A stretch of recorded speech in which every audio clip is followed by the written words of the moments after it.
You may inform the Secretary of the Royal Society that I have entitled my Michaelmas lecture Darwin's Fundamental Error.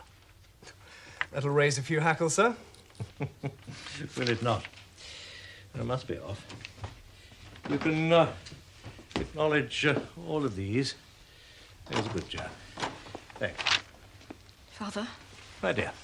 Did you hear how Roy barked last night? It was dreadful.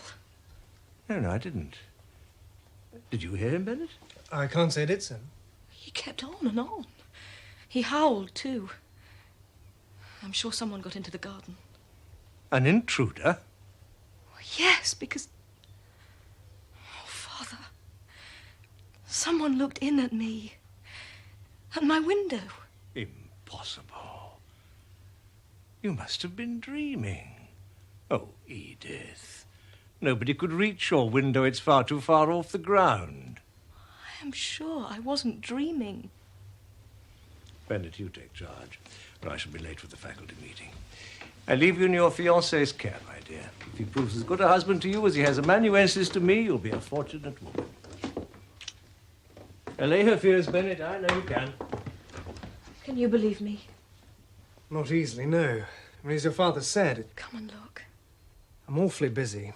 I've got these notes on semi-satirist the type, and then the proof of your father's... Jack, I know I wasn't dreaming. And you know Roy doesn't bark at nothing. I want you to see for yourself. You must, please. And then, after the barking woke me, I heard another sound. From just below here. From below? There. And there. Do you see? The ivy's pulled away. I must have fainted. The next thing I knew, it was dawn.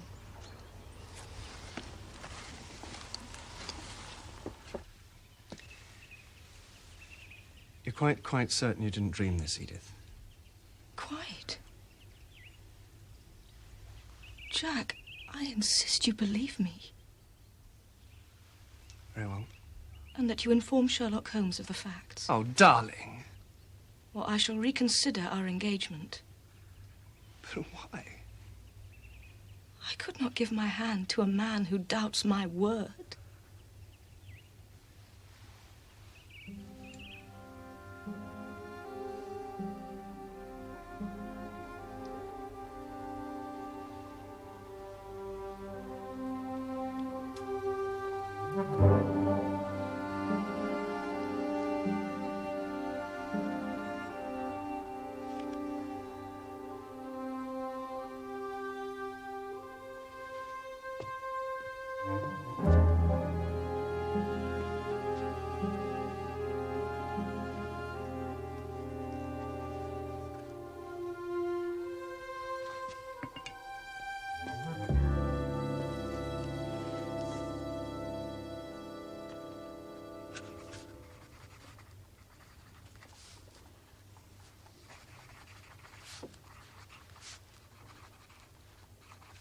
Watson, come at once, if convenient. If inconvenient, come all the same.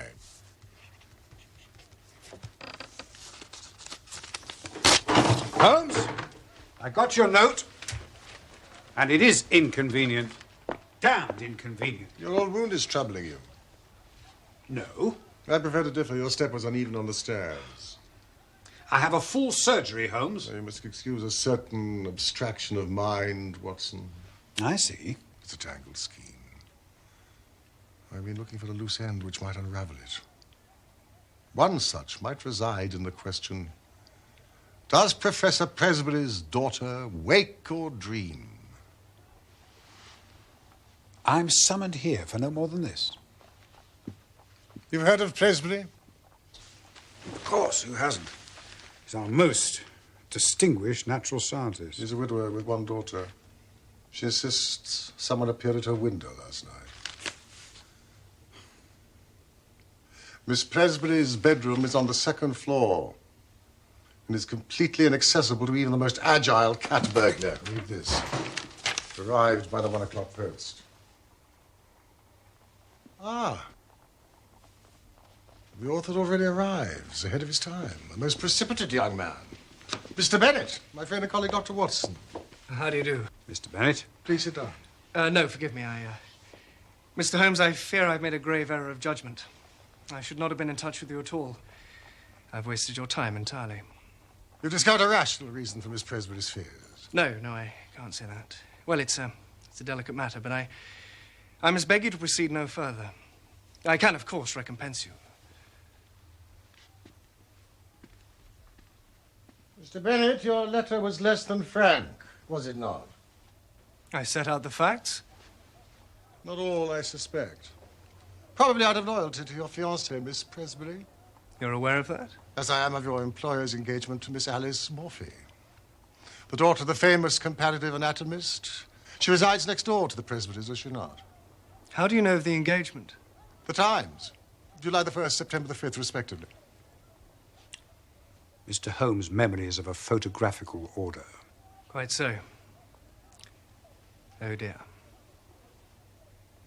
Mr. Bennett, I do appreciate your predicament.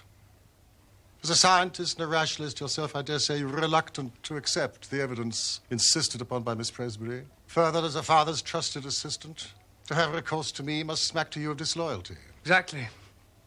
I'm part of the family, except that Edith... And Miss Presbury, she was so upset that she... Mr. Bennett, who would you prefer to alienate? Your prospective wife or her celebrated father? You give me a choice of evils. Neither. Then furnish me with the facts, and I will see how I can help you. You may rely on the discretion of both of us. Well? Would you, for example, describe Miss Presbury as an impressionable or fanciful girl? No, quite the reverse. Miss Alice Morphy. Perhaps Professor Presbury's engagement to her came to you as something of a surprise. He is, after all, 3 times her age. And this velour? I prefer that one, with the osprey feathers. Could you ask him, do you think? Father's extremely proud of his orchids. I hate them. They're so...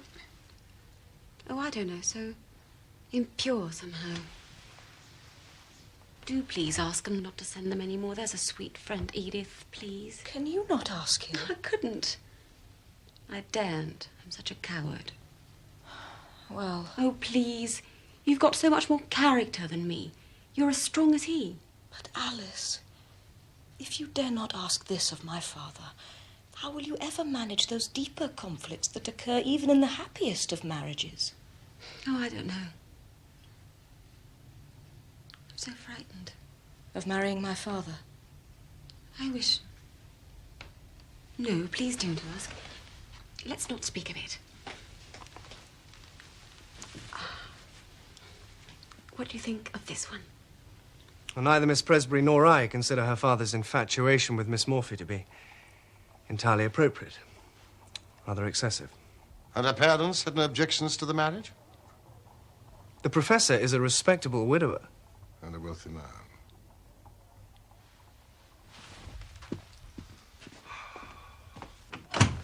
When may I call? Call? To view Miss Presbury's window. To determine for myself its accessibility or otherwise to an intruder. Shall we say 11 o'clock tomorrow morning? Professor Presbury will be at his college. That's of no matter. At present, my inquiries are purely logistical. I have never had any secrets from the professor. Mr. Bennett, let me refer you to your first question, which you have in fact answered. You're more inclined to Miss Presbury's party than you are to your employer's. Yes, I dare say. Thank you. Good day. Good day.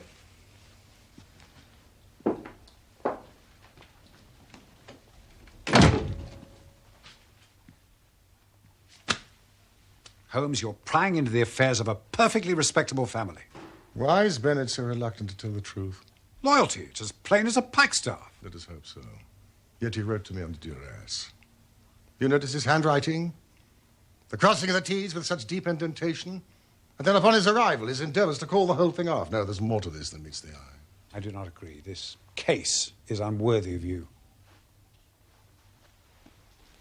I must return to my surgery. Maybe I'll see you tomorrow.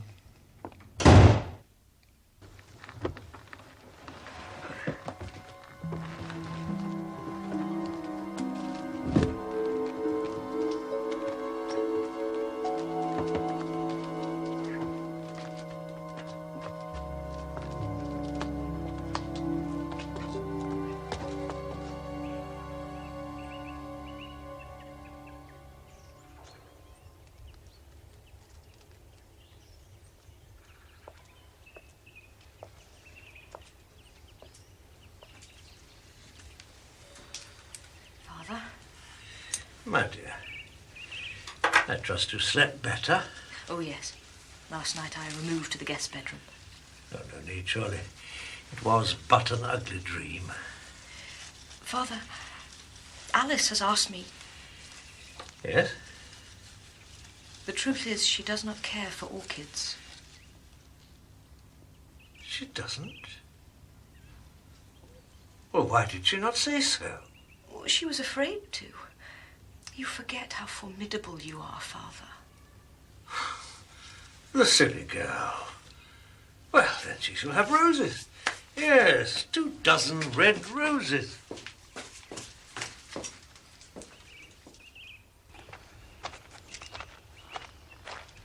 Roy was quiet enough last night. Not to rouse him, sir. Docility itself. Marked change, MacPhail. Aye.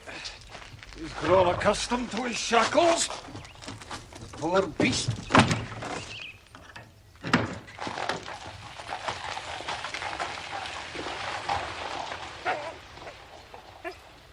Shall we go up? If Miss Presbury has no objection. I understand the necessity. Let us lead the way, my dear. I'm glad you're more yourself today, Watson. You were a veritable bear yesterday. A touch liverish, perhaps.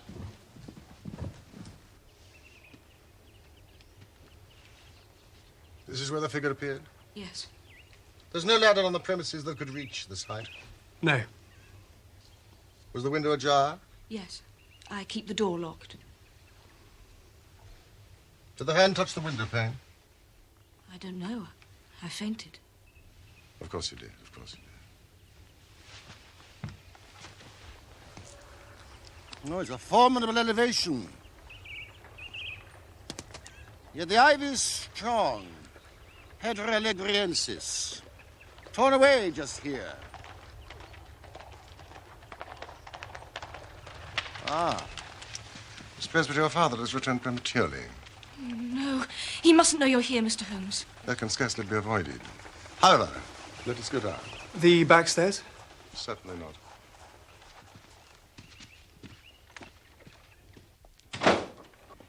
Bennett! What did you do in my lecture?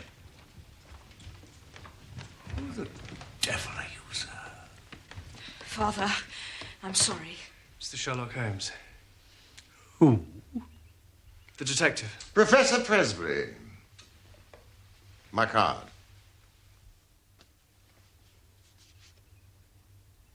$221B. Hardly an address to inspire confidence. I have never sought to inspire confidence in others. I have quite enough of my own. May I introduce my colleague, Dr. Watson? Certainly not. You may leave at once, the pair of you. Father, they are here at our request. But not mine, Edith. And you, Bennett. You should have consulted me before resorting to such methods. A common detective and his accomplice. Really? Now, sir, allow me to escort you from the premises. My assistant had no authority to engage you in this matter. Kindly inquire into it no further. Should you persist, I shall have no hesitation in calling the police. This strait of the yard is well known to me, so beware. I would not hesitate in calling Lestrade, Professor, if you wish to have the mystery solved. There is no mystery, sir. None. Now be gone with you. Or would you have me release my dog? Believe me, he'll not distinguish between a hired snoop and a low intruder. Or will you be gone, sir, will you? We shall, sir, we shall. But you are over the mark. Kindly watch your words. As a breed, despite their ferocious appearance, such dogs are seldom vicious. I'm surprised that Roy needs chaining at all. Unless it is for your safety as much as I.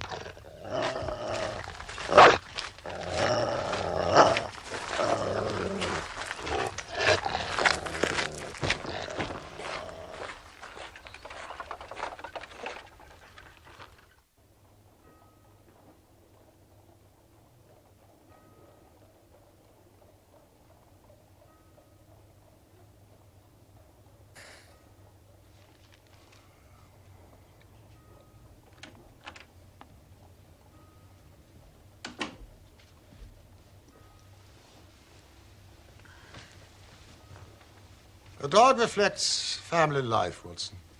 Does it indeed? Who ever heard of a frisky dog in a gloomy home? Or a sad dog in a happy one? Snarling people have snarling dogs. You observed the Presbyter's Irish wolfhound as well as I? He growled quite as much at his master as it did us, two complete strangers. That animal did not reserve its animosity solely for the professor. Well, we'll seek verification from young Bennett when he arrives.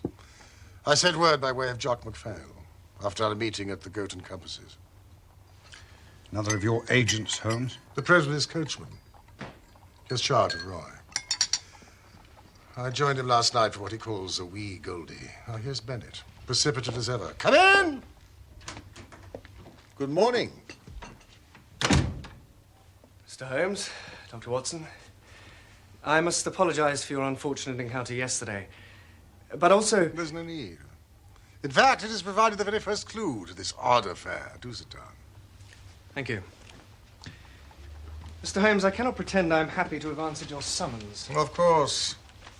And I continue to appreciate the division of your loyalties. It's no small wonder that you have withheld so much.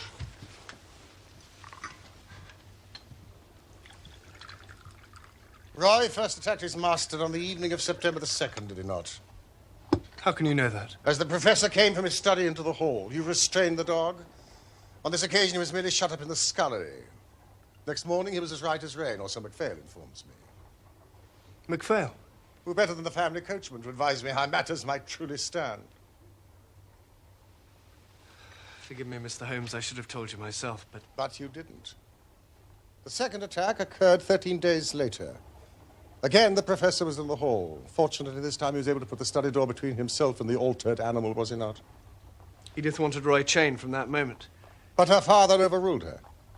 He insisted that he was still a dear, affectionate dog, that he wasn't congenitally vicious. But not after the third attack. No, he did agree then that he had to be restrained. And Roy was banished to the chain in the stable yard. Yes. MacPhail believes that the change in Roy's behavior stems from about 2 months ago. I think it may have. I didn't keep a strict note of it. Consult your fiancé, Bennett, and MacPhail. The precise log of these events may yet prove pertinent. I observed that the professor lectures at the university at 2 o'clock this afternoon. I shall call then. No! I couldn't possibly agree, no! Bennett, Miss Presbury did not dream. Someone or something looked in upon her. It is my conviction that your fiancé is in grave danger. From whom? No, sir. From whom? Or from what?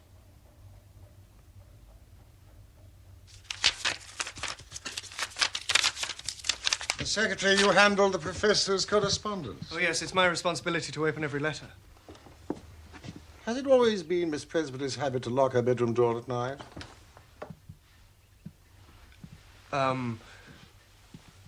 No. Well, she told me that... Yes? It was after Roy began to behave so strangely. That she too became afraid of the dog? Mr. Holmes, you mustn't touch his desk. Bennett! Thank you.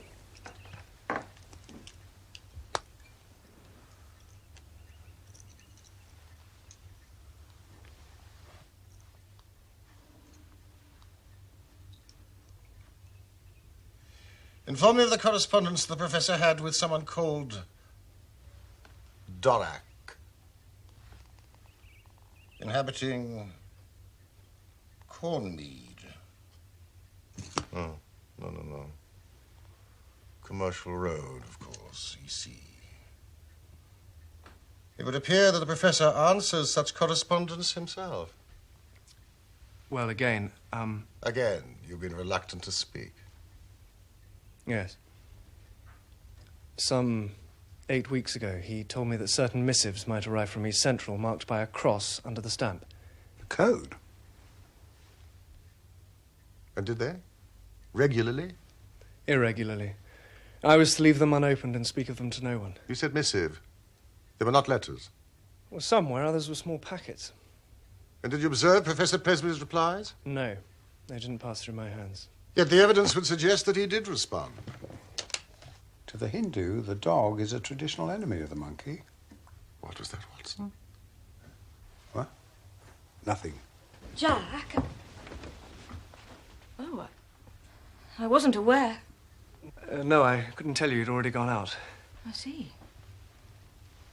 I've invited Alice to take tea with us. Do not be too severe upon your fiancé, Miss Presbury. He has acted for the best. And please, will you continue to lock your door at night? The prowler who looked in upon you is no ordinary creature. Good day.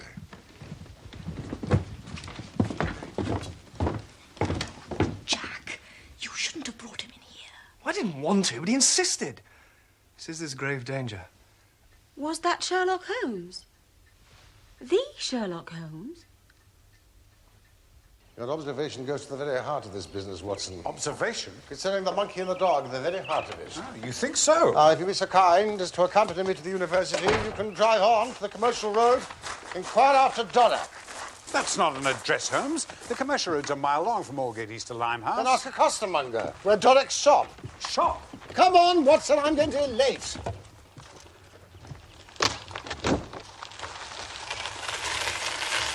The equatorial rainforests of Africa, Asia, and Southern America are filled with the sound and movement of a multitude of species from the primate family. To conclude, therefore, this physical activity, the swinging amongst branches, the flying leaps from treetop to treetop, and loud, raucous calling, not only defines territorial rights in the forest, for example, for food gathering, where the tender shoots of tree and shrub are particularly prized, but also is frequently among the males, a ritual display, either to ward off unwelcome intruders or to impress a particular female with the sexual potential of the performer. Thank you, gentlemen.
Good afternoon. Looking for something, are you? I believe there's some livery stables here or nearby. No, we got a knacker's yard next door, that's all. Oh, right. Right you are. It's a dead-end cock. Oh, I could see a way through. Yes. You a narc or what? Not at all. Out. I'm sorry. I said out.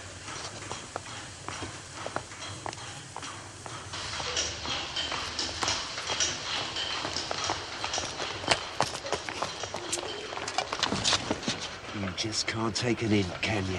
I beg your pardon. I said art, and I meant art. No admittance, mate. These are commercial premises. What do you mean by that? I mean it's a shop. Well, it must be early closing day. This is ridiculous. Is it?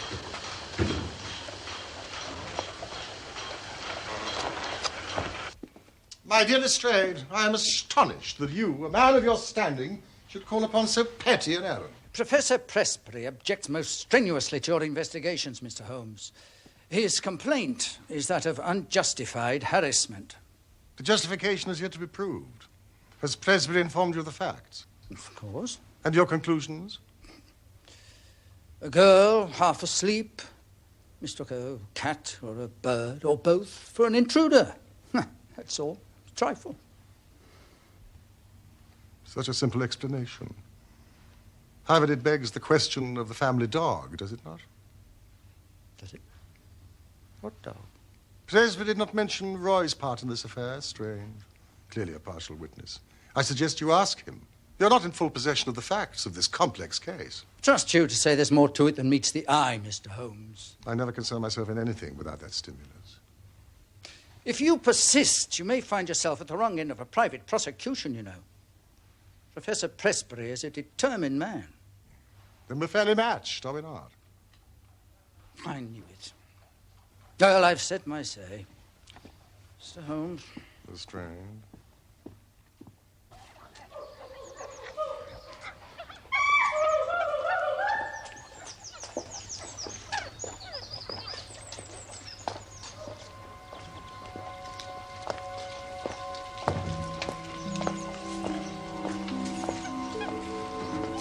Right, you can do it? Yeah, easier than Maidstone. Poor old fella.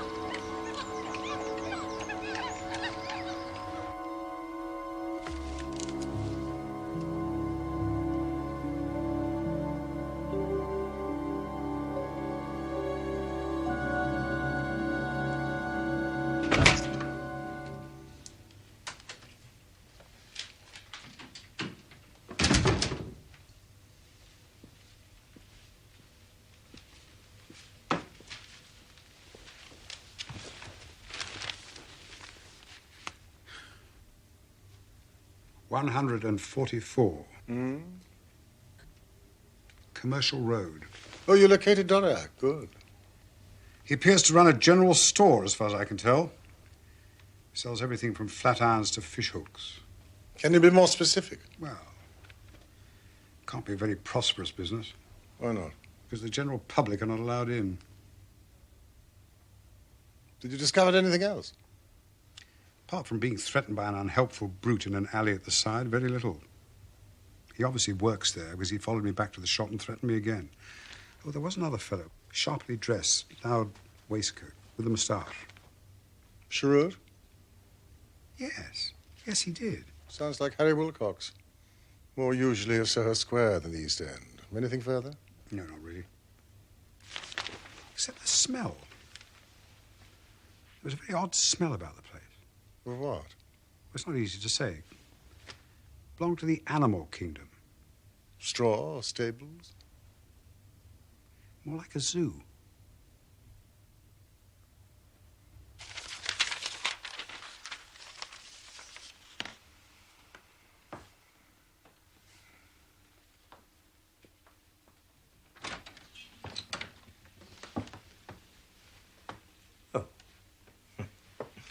You're still up.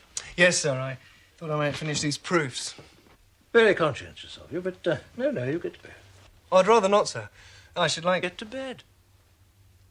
Go on with you. Yes, sir. Very well.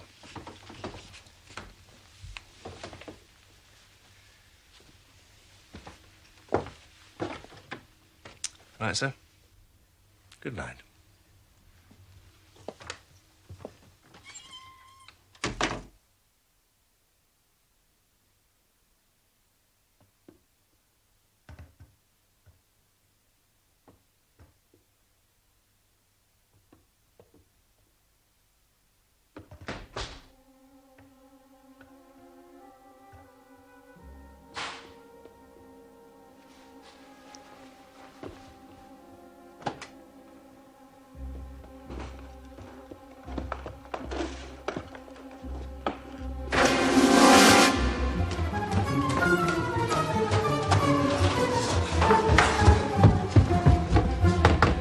Darling, wake up, it's me! Edith! What is it? It's me, open the door!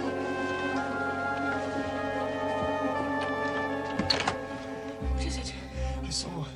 I can't describe. The intruder. We must rouse your father.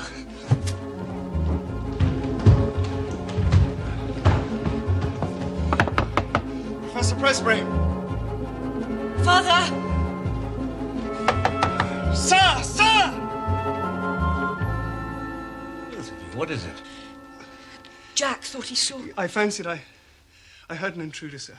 You did? Yes, Roy, too, was exercised, but when I looked out just now, there was nothing, and he's since quietened down. Listen. But you thought you saw... Yes, I thought I saw Yes? an animal. Animal? No, it must have been a trick of the light, sir. It must have been Edith. Yes, sir. I was mistaken. My apologies.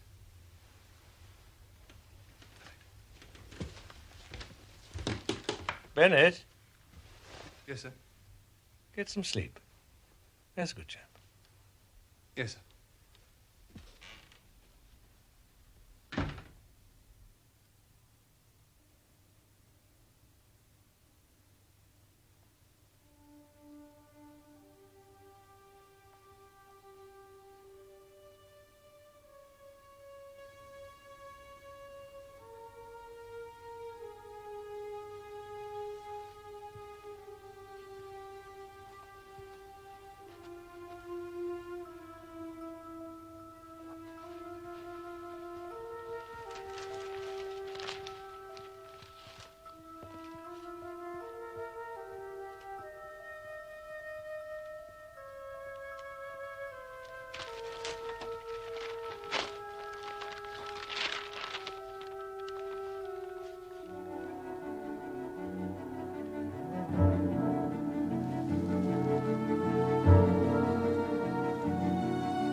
Manifestly, a gang is at work. Other zoological gardens have reported similar thefts. Oh, yeah. My colleagues in Bristol are investigating the theft of 2 rhesus monkeys and a baboon, removed only last week. A travelling menagerie in Oxfordshire have lost a prize chimpanzee, and Maidstone their finest gorilla. Big Charlie? Yeah. Delightful chap, I knew him well. Oh, they've all disappeared without a trace. And Mr. Holmes, what's his interest? He insisted to me that this may have relevance to another case he has in hand. We like to indulge him when we can. Find anything to the purpose, Mr. Holmes? Nothing much. I warned you. My men have been through it with a tooth comb. The lock was released by Swell Jenkins of Stepney Green.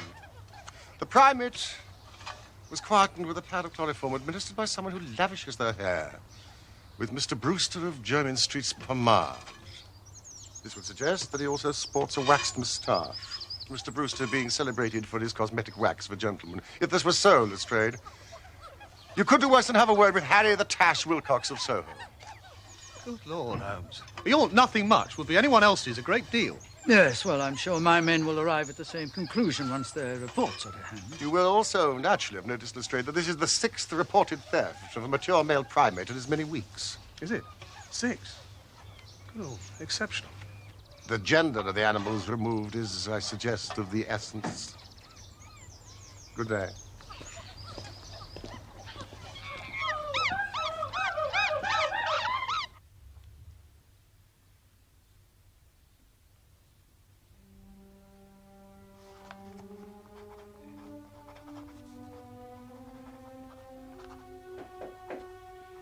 Come in.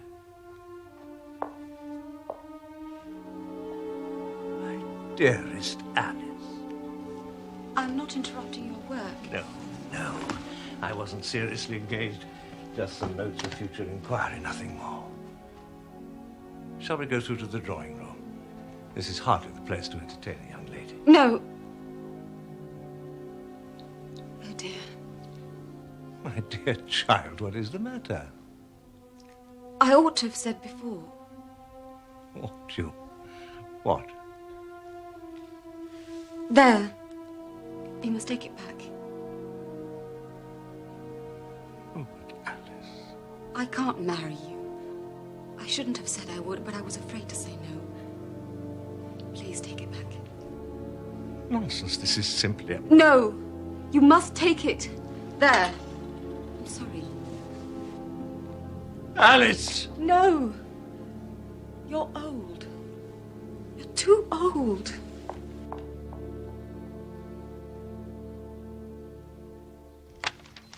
So Bennett actually saw the intruder's shadow inside the house. But upon investigation, could find no further trace. You must get first to him by way of the butcher's boy. Are you coming? Where to? Dorac's Emporium. A specialist Parswell Jenkins took such pains to guard against you. Are you game? Delighted. You go armed? Always carry a firearm east of Aldgate, Watson.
It's as I feared.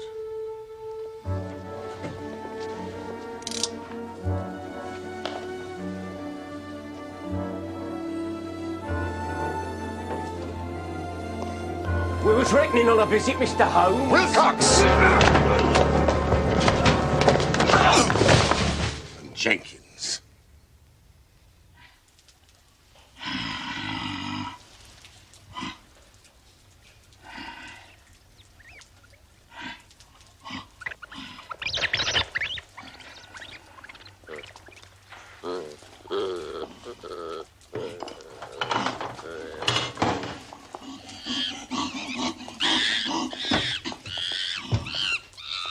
Heavens, Holmes, this is what I smelt. These are Dorak's patients, poor, abused creatures. Have you observed the experiments that Dorak performs on them? Oh, no, that's none of our business, he says. You count yourself fortunate that the process has been kept from you. Now, gentlemen, in you go. In there, with him? Why? To await the police. In, gentlemen. I shall advise Inspector Lestrade at once. You can't leave us in here! Remember, the gorilla is a social animal. And if you both mind your manners, you will do well enough, I dare say.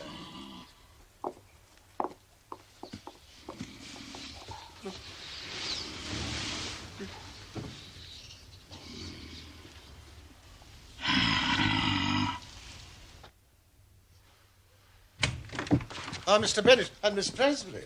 Yes. I decided I had to accompany Jack, Mr. Holmes. I'm delighted. Have you brought the list of missing dates? Yes. Roy also barked on these nights. Please, never mind that, Mr. Holmes. We have far more urgent matters to impart. Is that so? Miss Morphy has renounced my father. She's returned his ring? Today. Since when he has remained locked in his study. Every time I've knocked, he shouted abuse at me. We fear. The logic of it, Watson. Of this progression, do you see it? Please. The first three occasions are self-evident. We know of those. What happened on the 5th of October? Roy barked all night. And on the 12th, too. There are also days upon which the professor received packages from London East Central. This is the date on which the face appeared at the window 4 nights ago. Yes. And this is where the shadow appeared last night. Of course! The common factor is 2. Always the gap decreases by 2 days. Numbskull. And today is the 21st of October. Did? Yes. Package arrived this morning. The crisis is upon us. Last night was but the precursor. Come in, let's go at once. Come along. I'll explain on the way.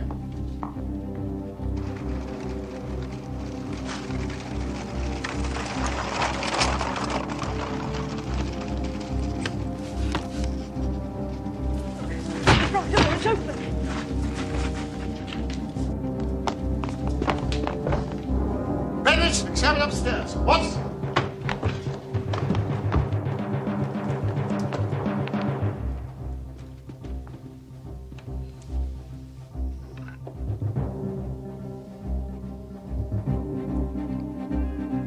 I thought as much. Did you hear, Mr. Holmes? Too well, Miss Presley, too well.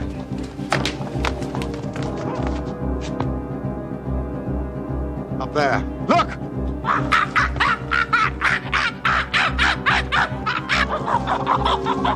heavens, Holmes, you were right.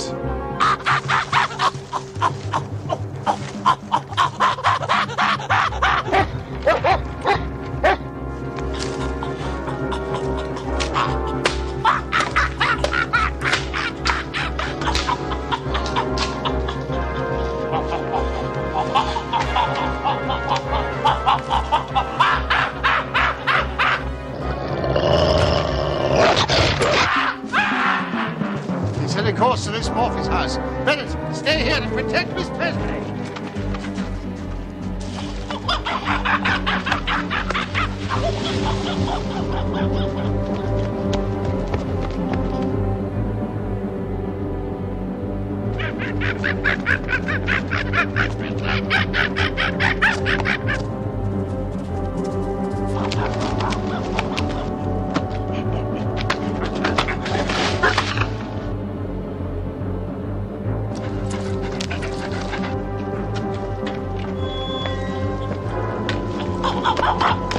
He's aiming for that balcony.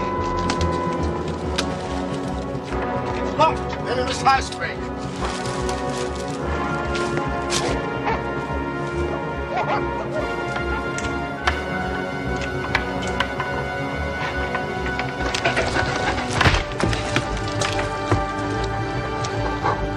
North, Watson, north!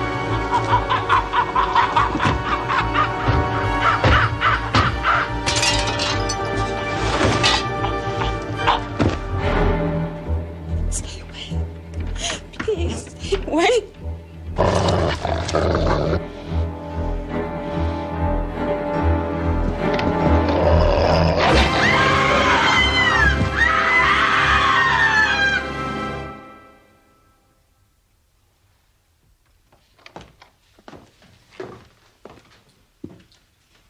It's a close thing. Just missed the carotid artery. Is he all right? He'll live. A reformed man, I have no doubt, after his experience. My dear Lestrade, I quite intended you to have the credit, but to complete the case against Dorak, Wilcox, and Jenkins, you'll need this. Here is the incontrovertible proof that those animals you've rescued from degradation were stolen for the sake of their glands. The animal extract to be sold at enormous profit to those foolish or desperate enough to imagine that a course of serum could restore their lost vitality without any other effects. I'm grateful to you, Mr. Holmes. Thanks to you, we've traced the evil to its source. Perhaps. But poor Presbury. When one tries to rise above nature, one is liable to fall below it. The highest type of man may revert to the animal when he leaves the straight road of destiny. Yes, well, I'll leave the philosophy to you, Mr. Holmes. Quite the best, Lestrade. I always do. Is the wolfhound to be destroyed? Oh, no.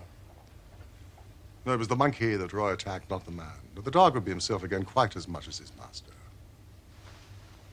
Well, thank you both. Good day, gentlemen. Good day, Lestrade. If I may say so, Holmes, I think you went a little too far in allowing Lestrade all the credit. Not all, Watson. You can find it away in our archives. One day, the entire truth can be told.